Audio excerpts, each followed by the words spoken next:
Good morning, students. Today we will continue with extrachromosomal inheritance or cytoplasmic inheritance. In our last classes, we have discussed about introduction of extrachromosomal inheritance and some characters which are controlled by mitochondrial genome. Okay, so now we will move towards some characters which are controlled by chloroplast genome. So now we will discuss about chloroplast inheritance. As I have already told you that mitochondria and chloroplast that are given by mother, है ना, mother side से आते हैं, तो इसीलिए जो chloroplast होगा या माइटोकॉन्ड्रियल जीनोम से जो इनहेरिटेंस होगा, उनसे जो कैरेक्टर्स का कंट्रोल होगा वो मैटरनल इनहेरिटेंस के थ्रू होगा. ओके, सो क्लोरोप्लास्ट के बारे में अगर हम बात करें in reference to extrachromosomal inheritance, so chloroplast genome it is also known as plastome. Okay, जिस तरह से हम लोग माइटोकॉन्ड्रिया के जीनोम को माइटोकॉन्ड्रियम बोलते थे, इसी तरह से यहाँ पे क्लोरोप्लास्ट के जीनोम को हम प्लास्टोम बोलेंगे. Okay, so chloroplast genome is comparatively larger than mitochondrial genome, and the size of chloroplast genome is about 100 to 200 kilobase pair. Why it is so large? Because due to inverted repeats, यानी यहाँ पे क्या पाया जाता है, inverted repeats पाई जाती हैं, या यूँ कहीं कि यहाँ पे जो नॉनसेंस डीएनए है उनका अमाउंट ज्यादा पाया जाता है, जिसकी वजह से जीनोम साइज जो है वो कंपैरेटिवली बहुत बड़ा हो जाता है. Okay, and it is double stranded circular DNA. किस तरह का डीएनए पाया जाएगा, डबल स्ट्रैंडेड होगा, and it is in circular form. Okay, so chloroplast genome it contains different genes for different tRNA, rRNA or different type of protein. For example, chloroplast genome contain 32 different genes for different tRNA. Okay, transfer RNA के लिए कितने gene है इसके पास, 32 different types of genes are present in chloroplast genome for different tRNA. Okay, and it also contain 4 different genes for rRNA. Okay, ribosomal RNA के लिए भी इसके पास 4 gene जो है वो इसके जीनोम में मिलते हैं. इसके अलावा it also contain 50 different types of protein coding genes, है ना. 50 अलग अलग प्रकार के जो प्रोटीन्स हैं उनको कोड करने वाले जीन्स जो है it is also present in chloroplast genome. Okay, so अब हम बात करेंगे कि किस तरह से क्लोरोप्लास्ट के द्वारा कैरेक्टर्स का इनहेरिटेंस होता है. तो इसका सबसे बेस्ट एग्जांपल जो मिलता है वो मिलता है मिराबिलिस जलापा के अंदर. So chloroplast inheritance, best example variegated characters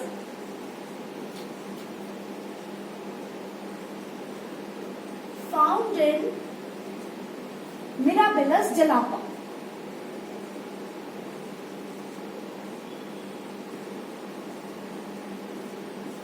okay, Mirabilis jalapa एक प्लांट है जिसके अंदर हम वेरीगेटेड कैरेक्टर का इनहेरिटेंस जो है उसको स्टडी करेंगे. Mirabilis jalapa it is also known as 4 o'clock plant. 4 o'clock plant भी बोलते हैं इसको, आप लोगों ने पढ़ा होगा. मेंडेलियन इनहेरिटेंस जो है वो हम लोग इसके अंदर देखते हैं, है ना. तो अब आप देखिए कि यहाँ पे वेरीगेटेड कैरेक्टर से मतलब क्या है.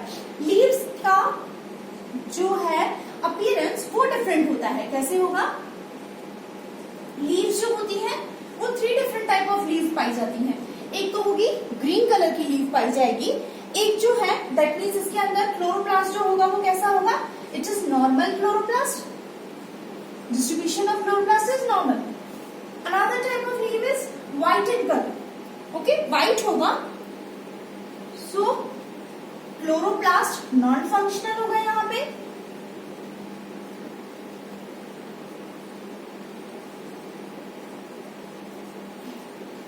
Third type of leaves are variegated leaves.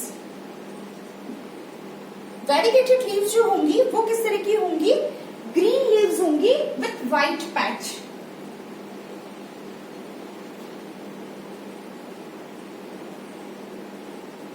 White patches. Okay, तो जो मिराबिलिस जलापा प्लांट है इसमें 3 अलग अलग प्रकार की लीव्स पाई जा रही है. ग्रीन लीव्स पाई जा रही है, व्हाइट लीव्स पाई जा रही है और वेरीगेटेड पाई जा रही है. वेरीगेटेड का मतलब क्या होगा, green leaves with white patch. यानी अगर मैं डायग्राम बनाऊं इनका तो ये हमारी हो गई ग्रीन लीव्स हो गई ये पूरी, ठीक है. ये हमारी व्हाइट हो गई without chloroplast, and third is green with white patches which is known as variegated leaves. Okay, so this plant contain three different types of leaves which are green, white and variegated. अब हम देखते हैं कि ये जो variegated leaves का character है, actually it is controlled by gene present on chloroplast genome which shows maternal inheritance. किस तरह से कंट्रोल होता है? अब देखिए कि अगर मैं थ्री सिचुएशन लेती हूं मैं कि हमारी जो फीमेल है, this is female, okay, it is green in color, all leaves are green, suppose, है ना? If we cross with either green, white or variegated leaves, male के साथ, है ना? तो अगर हम इस फीमेल का क्रॉस जो है किसी भी इन लक्षणों वाले मेल के साथ, चाहे ग्रीन वाले पौधे के साथ करवाएं, चाहे व्हाइट वाले से करवाएं, चाहे वेरिगेटेड लीव्स वाले प्लांट से करवाएं, सो ऑल जो ऑफस्प्रिंग होगी दे ऑल आर ग्रीन. किस तरह की होगी? All green. ठीक है, समझ में आ रहा है क्यों ग्रीन हुई है? Because female is green. और फीमेल का जो कैरेक्टर है, क्योंकि जो इनहेरिटेंस होता है इस कैरेक्टर का, वो कैसा होता है? साइटोप्लाज्मिक तो है ही, साथ के साथ मैटरनल इनहेरिटेंस होता है. तो जो कैरेक्टर मदर का होगा वही कैरेक्टर सारी की सारी ऑफस्प्रिंग का होगा. पहली सिचुएशन ये आती है. सेकेंड सिचुएशन आती है अगर मैं व्हाइट फीमेल का, इट इज फीमेल, क्रॉस करवाती हूं ग्रीन, व्हाइट और वेरिगेटेड मेल के साथ. तो इस कंडीशन में क्या होगा? All white, because female is white in colour, है ना? फीमेल की जो सारी लीव्स हैं वो कैसी है? व्हाइट कलर की है. तो इसका मतलब जो इस पौधे से ऑफस्प्रिंग बनने वाली है वो सारी की सारी कैसे लीव्स वाले होंगे? व्हाइट लीव्स वाले होंगे. थर्ड सिचुएशन देखिए कि अगर जो फीमेल है इट इज वेरिगेटेड,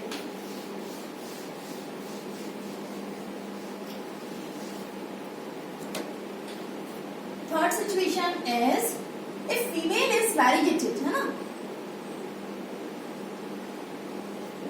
और हम किसी भी मेल के साथ, चाहे वो व्हाइट हो, चाहे ग्रीन हो, चाहे वेरिगेटेड हो, this is our female and this is male, तो इनका अगर हम क्रॉस करवाते हैं so all offspring are variegated in nature because female is variegated.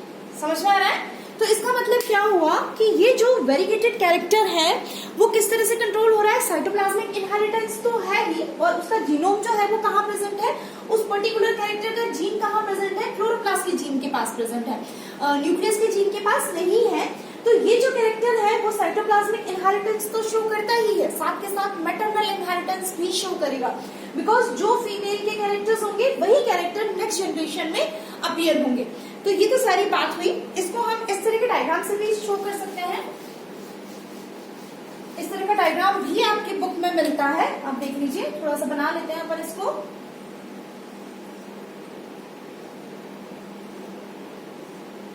Green, white and variegated. ठीक है, तो ये ग्रीन, व्हाइट और वेरिगेटेड है. तीन सिचुएशन ली है हमने. इसका हम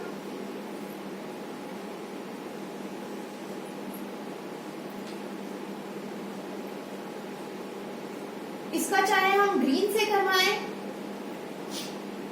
इट इज फीमेल, ये सारी की सारी फीमेल है.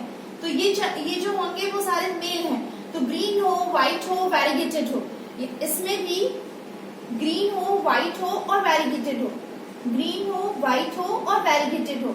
तो हमें थर्ड सिचुएशन क्या मिल जाएगी? यहाँ पे आप देखिए,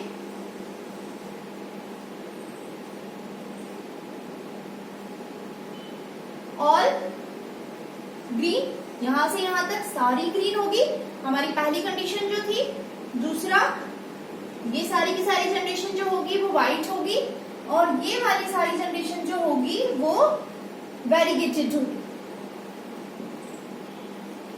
ठीक है, तो इस तरह का डायग्राम भी आता है, कंफ्यूज नहीं होना है. इसमें ये सारी फीमेल्स हैं, ग्रीन है, व्हाइट है और वेरिगेटेड है. तो ग्रीन का अगर ग्रीन से करवाएं, चाहे व्हाइट से क्रॉस करवाएं चाहे वेरीगेटेड से करवाएं। तो ग्रीन फीमेल है तो ऑफस्प्रिंग जो होगी वो सारी ग्रीन होगी। इसी तरह से अगर व्हाइट फीमेल है तो हम किसी भी मेल के साथ उसका क्रॉस करवाएं, जनरेशन जो आएगी नेक्स्ट वाली वो व्हाइट ही होगी। लेकिन अगर वेरीगेटेड फीमेल का हम किसी के साथ भी, चाहे हम ग्रीन वाले मेल के साथ उसका क्रॉस करवाएं, चाहे व्हाइट से करवाएं चाहे वेरीगेटेड से करवाएं, सो नेक्स्ट जनरेशन जो होगी इट इज ऑलवेज वेरीगेटेड। तो इस तरह से क्लोरोप्लास्ट जो है, क्लोरोप्लास्ट जीनोम जो है वो साइटोप्लाज्मिक इनहेरिटेंस शो करता है in reference to this character and it also shows maternal inheritance. तो ये तो बात हुई हमारे क्लोरोप्लास्ट और माइटोकॉन्ड्रिया के बारे में। अब देखिए कुछ जो प्रोकैरियोट्स होते हैं, फॉर एग्जांपल पैरामीशियम जो होता है उसके अंदर भी कुछ इन्फेक्शियस पार्टिकल्स पाए जाते हैं और वो इन्फेक्शियस पार्टिकल जो है वो भी साइटोप्लाज्मिक इनहेरिटेंस शो करते हैं। तो थर्ड सिचुएशन जो होगी हमारी वो है kappa particles in paramecium. Paramecium is a prokaryotes और we can say inheritance of kappa particles in paramecium. क्या लिखेंगे हम लोग? Inheritance of kappa particles in paramecium. होता क्या है, कप्पा पार्टिकल्स और कप्पा ऑर्गेनिज्म जो है वो क्या होते हैं, they are also inheritable cytoplasmic infectious particle. क्या है ये? कप्पा पार्टिकल्स हो गया, they are also known as kappa organism. तो कप्पा पार्टिकल या कप्पा ऑर्गेनिज्म जो है they are also inheritable cytoplasmic infectious material. Kappa particles और kappa organisms are inheritable cytoplasmic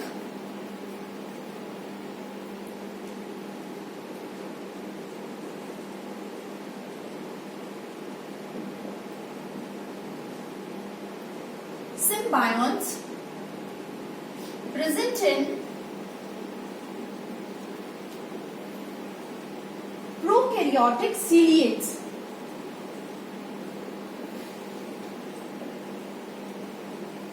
or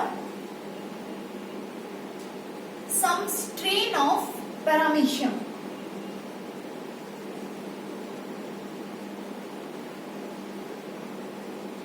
ठीक है, अब हम लोग बात कर रहे हैं एक और कैरेक्टर की जिसपे कई बार क्वेश्चन आता है। आप लोग ध्यान दीजिएगा इस बात पे कि inheritance of kappa particle in paramecium. तो ये जो कप्पा पार्टिकल है it is also known as kappa organism और it is a inheritable cytoplasmic symbiont present in the prokaryotic ciliates और वी कैन से सम स्ट्रेन ऑफ पैरामीशियम। तो कुछ paramecium के स्ट्रेन के अंदर ये इन्फेक्शियस पार्टिकल्स जो है वो पाया जाता है। It also shows cytoplasmic inheritance और we can say extra chromosomal inheritance जो है वो ये शो करता है। सॉरी, प्रोकैरियोट्स नहीं, यहाँ पे हम लोग प्रोटोजोआ लिखेंगे। सॉरी इन प्रोटोजोआ। ओके, सो प्रोटोजोआ के अंदर जो पैरामीशियम स्ट्रेन है उसके अंदर ये पाया जाता है और पैरामीशियम का वह स्ट्रेन जिसके अंदर कप्पा पार्टिकल पाया जाता है it is known as killer strain.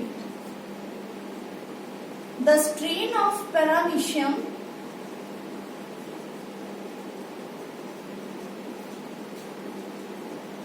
which contains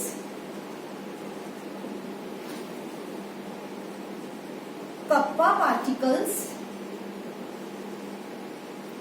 are known as killer strain। ठीक है, तो जिसके अंदर किलर कप्पा पार्टिकल्स पाए जाएंगे पैरामीशियम के स्ट्रेन के अंदर वो क्या कहलाएगा? आपका किलर स्ट्रेन कहलाएगा। ठीक है, और इसका जो इनहेरिटेंस होगा it is also cytoplasmic inheritance. अब देखिए ये जो इन्फेक्शियस पार्टिकल होता है एक्चुअली इट इज बैक्टीरिया। ये जो सिम्बायोंट है kappa particle is actually a bacteria.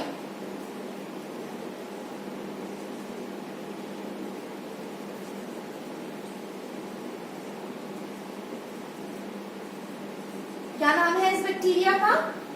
इसका नाम होगा सीडोबैक्टर टीनोस्पाइरलिस। सीडियोबैक्टर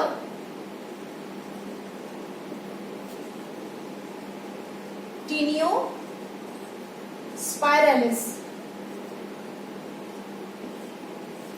ये जो बैक्टीरिया है सीडियोबैक्टर टीनियोस्पाइरलिस, ये एक टॉक्सिन जो है वो सिक्रीट करता है and that is known as paramecin. It secrete a toxic material in the culture medium. जहां हम पैरामीशियम को कल्चर कर रहे हैं, अगर उसके अंदर उस मीडियम के अंदर कुछ स्ट्रेन जो है वो कैसे है, इन्फेक्शियस है, यानी कि जिनके पास कप्पा पार्टिकल्स हैं। तो ये जो कप्पा पार्टिकल होता है वो एक्चुअल में it is a type of bacteria which is known as Caedibacter taeniospiralis. तो ये जो सीडियोबैक्टर टीनियोस्पाइरलिस है वो एक टॉक्सिन रिलीज करता है जिसे हम क्या कहेंगे, which is known as paramecin. It secretes a toxic material in the culture medium known as पैरामीसिन। तो ये जो पैरामीसिन होता है actually it is lethal for that strain which does not contain kappa particle, है ना। यानी कि ये जो पैरामीसिन जो कल्चर मीडियम में आ गया है, जिस बिकॉज ऑफ किसकी वजह से आया है, किलर स्ट्रेन की वजह से आ गया है।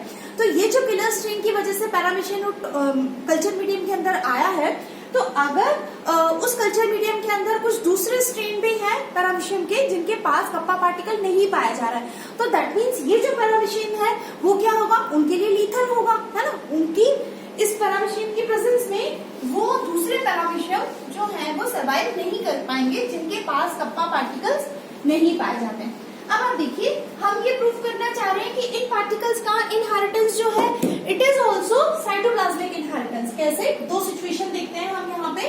पहली सिचुएशन ये है हमारी,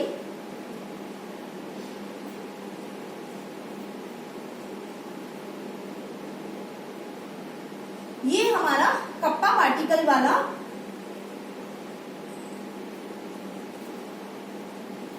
या यूं कहूं के वाला स्ट्रेन है, के that means it is known as killer strain, ठीक है। और ये वाला जो है वो नॉन किलर है ना, ये हो गया small k. It is sensitive strain, sensitive to paramecin, है ना। जो टॉक्सिक मटेरियल है उसके अगेंस्ट ये सेंसिटिव स्ट्रेन होगा, ठीक है। इन दोनों का जब आपस में कॉन्जुगेशन होता है, क्या होता है, कॉन्जुगेशन। और ये जो कॉन्जुगेशन है, if it is occur for short period, ठीक है, कॉन्जुगेशन हुआ इनका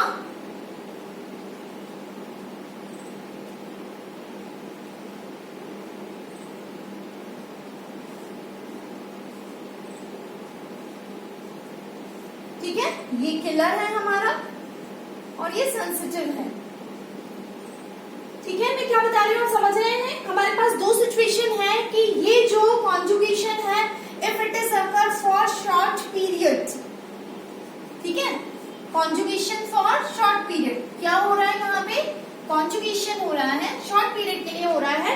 ये किलर स्ट्रेन है, ये सेंसिटिव स्ट्रेन है ना। हमने इसको कैपिटल के से डिनोट किया है इसका जीनोम, और इसका जो जीनोटाइप है वो हमने स्मॉल के से डिनोट किया है। तो जब इनके बीच में कॉन्जुगेशन होता है, बट दिस कॉन्जुगेशन अगर फॉर अ शॉर्ट पीरियड, तो उस समय क्या होगा, इस कॉन्जुगेशन के बाद जो किलर स्ट्रेन होगा it will remain as a killer strain. तो ये वाला स्ट्रेन जो है वो किलर वाला किलर रहेगा और जो हमारा सेंसिटिव है वो सेंसिटिव रहेगा। ये किलर वाला किलर ही रहेगा और ये सेंसिटिव वाला सेंसिटिव ही रहेगा। ऐसा क्यों रहेगा, क्योंकि यहाँ पे कॉन्जुगेशन के दौरान क्रोमोसोम जो है क्या हो चुका है, इनके केंद्रकों में तो आदान प्रदान हो चुका है, लेकिन यहाँ पे साइटोप्लाज्मिक मटेरियल का आदान प्रदान नहीं हो पाया है। क्यों नहीं हो पाया, क्योंकि ये जो कॉन्जुगेशन है वो बहुत छोटे समय के लिए रखा है हमने। तो इस वजह से अगर कॉन्जुगेशन शॉर्ट पीरियड के लिए होता है तो that means killer strain it will remain as a killer strain and sensitive strain it will remain as a sensitive strain. Okay, second situation देखते हैं हम लोग। ये हमारी फर्स्ट सिचुएशन थी। सेकेंड सिचुएशन में देखिए, अगर ये कॉन्जुगेशन जो है लंबे समय तक हो, conjugation occur for longer period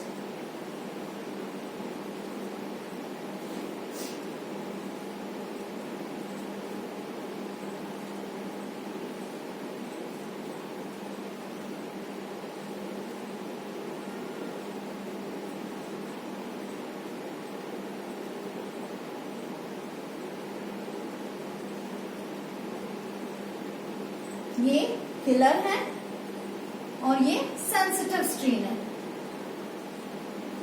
conjugation हुआ but it occur for a longer period.